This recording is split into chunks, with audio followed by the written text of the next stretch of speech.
Welcome, everybody. This is GM Junior Scouting's first ever fantasy podcast. Myself, Russ Landy, with Scott Bischoff, our fantasy expert. We're just getting into a few topics today: quarterbacks, running backs, receivers. Some guys we're excited about this year that maybe are a little undervalued. Some guys that maybe a little bit overvalued that we wonder how they're going to perform. So let me introduce you to Scott. He's been with me a number of years, and he's sort of the fantasy guru of GM Junior Scouting. It's tough.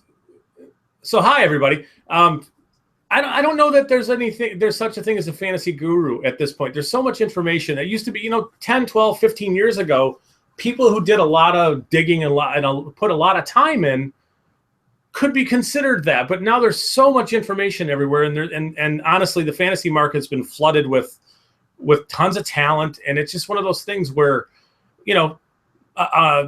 there's no such thing as a guru. It's just, some people have a perspective on things and a way to look at things, a way to find value in fantasy leagues and within players.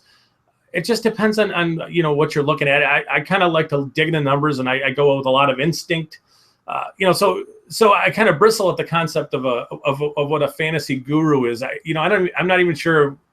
I don't know what that means. I mean, I have won a national fantasy football championship, so that says something, and I write for Football Guys, and they're as established a fantasy site as you're ever going to find. So while I feel like I have a resume that's very good and qualified to be talking and writing about these things, it's still, I bristle at the whole guru concept, because you know what I'm saying? It's one of those things where I don't think that exists anymore. It's almost like when people ask you, who are your sleepers for this year's draft, right? There's no such thing anymore. Everybody has that information. So, anyway, we're going to give you some information. We're going to give you a perspective on things that maybe you're not going to get elsewhere. A blend of what we think could happen, what we think should happen.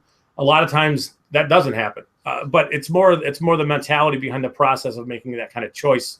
And looking at the players the way we're going to look at them tonight, that I think is what will stand out for people. So there you go. Well, I like it. Maybe guru is not the right word, but the fact that he constantly wins leagues and constantly knows more than the rest of us, I think he's a little bit of a guru, even if he doesn't like to say it. So we'll be right back. We're going to come back and we're going to talk about the quarterbacks. 6 backup quarterbacks for fantasy-wise that we think could either exceed expectations or maybe are guys you want to avoid. So check right back in 2 minutes, and you'll see part 2 of our podcast for tonight.